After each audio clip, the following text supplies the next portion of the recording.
Assalamualaikum warahmatullahi wabarakatuh. Jumpa lagi di channel Babi Rahman. Bapak Ibu, kali ini kita akan bahas surat dari teman kita di Pati. Sebut saja namanya Bapak Teguh. Bapak Teguh ini menceritakan bahwa beliau punya tagihan kepada seseorang. Kemudian orang itu nampaknya tidak beretikat baik. Jadi selama ditagih selalu menghindar, dan akhirnya setelah 2 tahun terakhir ini kabur, menghilang, tidak diketahui di mana berada. Pada suatu hari beliau ditemui oleh petugas bank. Dia ditawari untuk membeli rumah si Fulan ini.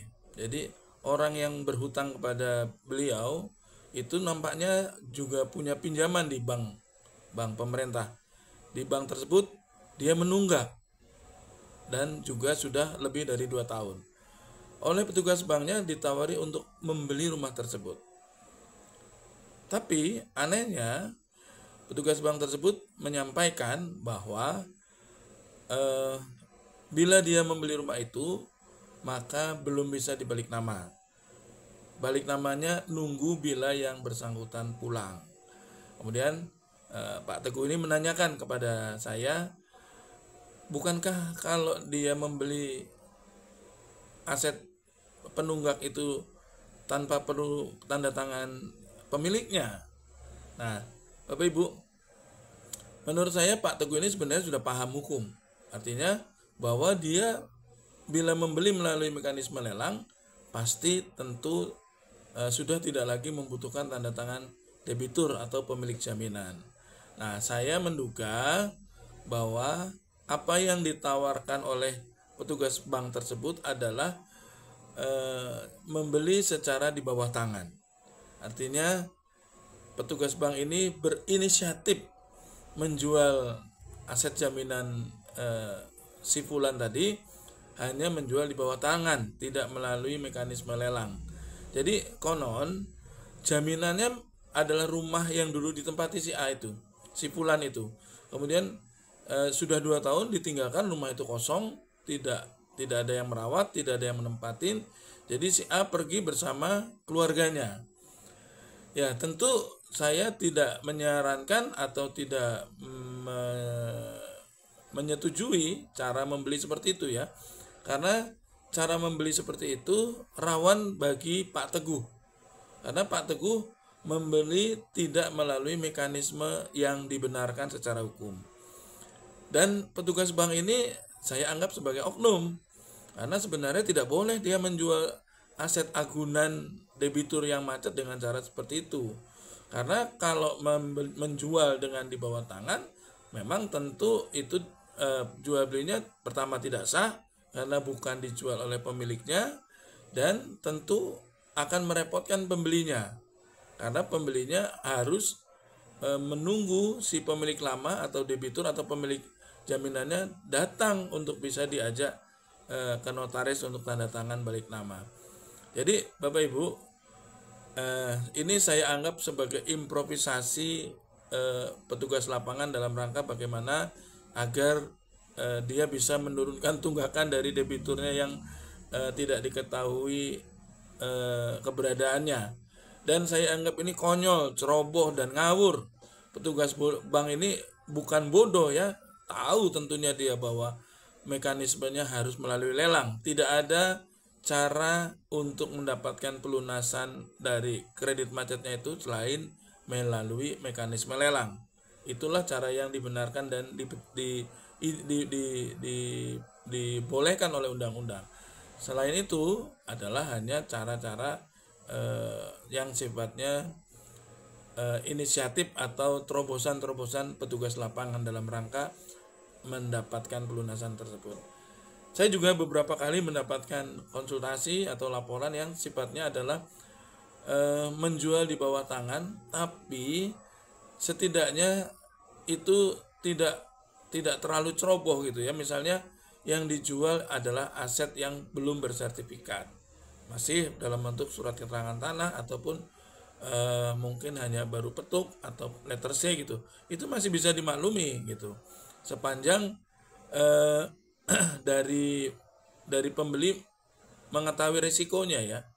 Walaupun saya juga tetap menganggap itu tidak dibenarkan, cuman masih bisa dimaklumi karena pemiliknya walaupun tidak diketahui rimbanya, tidak diketahui keberadaannya, jaminannya masih belum sertifikat.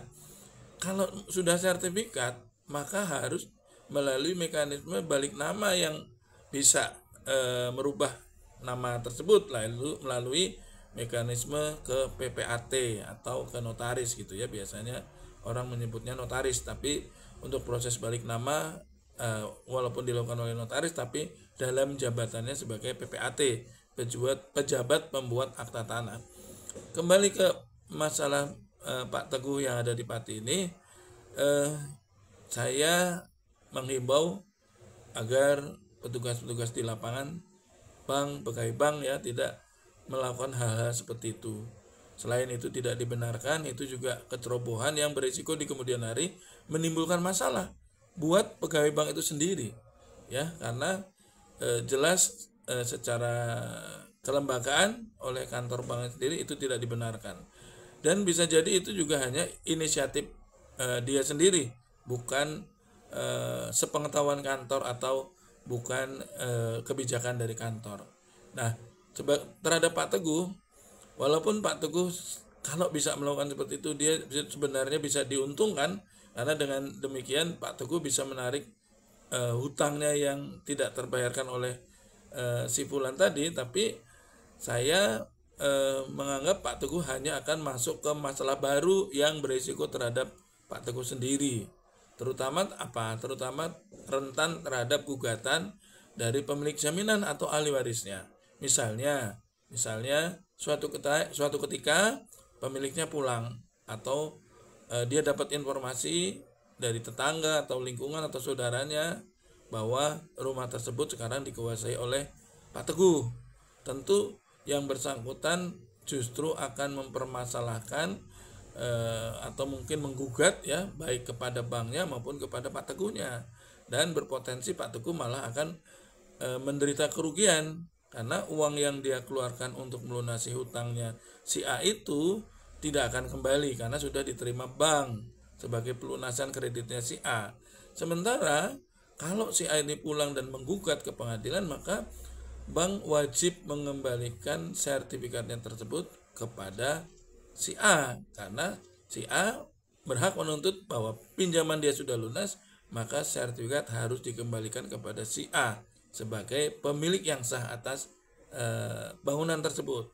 Nah, ini yang akan menderita kerugian tentunya adalah rekan kita Pak Teguh. Sementara bank mungkin secara kelembagaan dia tidak bisa disalahkan secara kelembagaan ya, karena pasti pelunasan mekanisme sertifikatnya keluar itu adalah melalui mekanisme pelunasan utang, maka sertifikat itu bisa keluar. Tapi terhadap oknum pegawainya tentu akan bisa dimintai pertanggungjawaban, karena dia mengeluarkan sertifikat bukan kepada pemilik yang sah ya.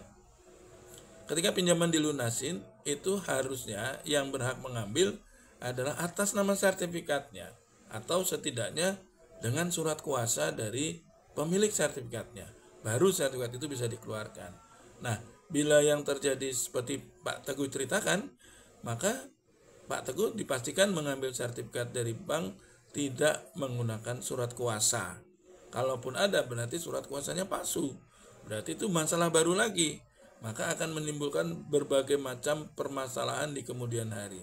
Pak Teguh, silakan Anda membeli rumah tersebut, sampaikan saya mau membeli rumah tersebut hanya melalui mekanisme lelang. Jangan mau membeli aset kredit macet tidak melalui mekanisme lelang. Berbahaya dan berisiko menimbulkan permasalahan di kemudian hari, dan Anda sendiri yang akan rugi pada akhirnya. Demikian penjelasan saya, semoga bermanfaat. Sampai jumpa di lain kesempatan. Assalamualaikum warahmatullahi wabarakatuh.